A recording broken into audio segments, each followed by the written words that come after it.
got my hat down because of the sun, and let me tell you, this is like, this is the end of the world right here. This is the end of the line. This is, maybe, I struggle to think of where I've been that's more middle of nowhere, just like, holy fuck, how did you end up here than here.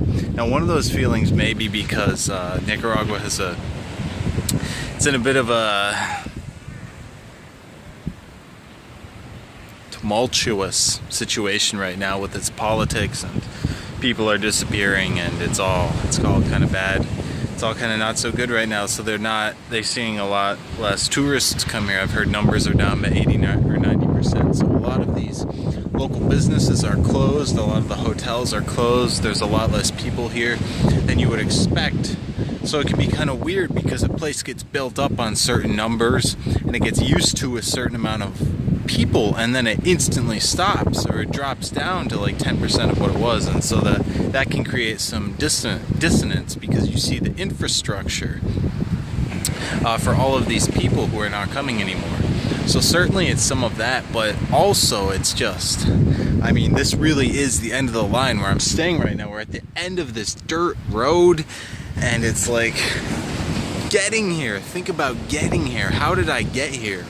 I came from Rivas on the local bus. They call them the chicken buses, which are like the school buses we had in America, have in America still, I assume. And so you take the chicken bus, and I'm a cheap fucking bastard, so I didn't want to pay for the taxi. So I have this chicken bus drop me off in like the middle of nowhere on this road. We're talking middle of nowhere Nicaragua, with my 2 fucking backpacks and my surfboard, and I walk, I don't know, 5 kilometers down this dusty road, and this guy picks me up on a motorcycle, and we go for a bit, but I can't keep going because my surfboard is blowing in the wind, and it looks like it's gonna hit the axle, and we're both gonna die on the fucking motorcycle. So he kicks me off. So I just keep walking, and then I walk along this beach here for 2 or 3 kilometers to finally, and that's how I got to this place where I'm living, where we don't have running, well, we have running water, but it's all piped in. It has to be brought in on a truck and, you know, piped into the little tank up on the platform with gravity fed.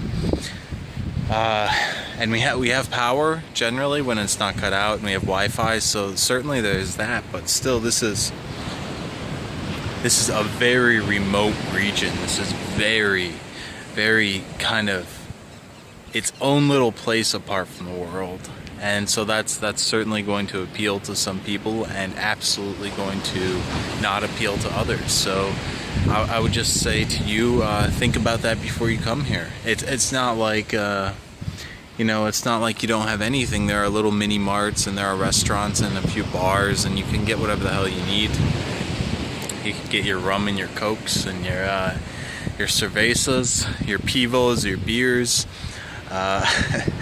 But I don't know. It's a very kind of a lonely place. It's a very cut off place. It's very end of the line. But I'm just repeating myself. So yeah, that's where we're at. Popoyo.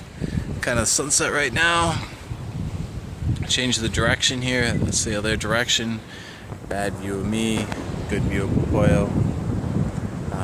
So that's where we're at right now. And if you're thinking about coming here, I would advise do not come in February or March, because what happens is the wind is very bad here, and this dust from the beach here and also from the roads gets blown fucking everywhere, and it gets into everything, so that your computer gets covered in dust, you get covered in dust, your feet are constantly dirty, and it is nasty all the time, this fucking dust.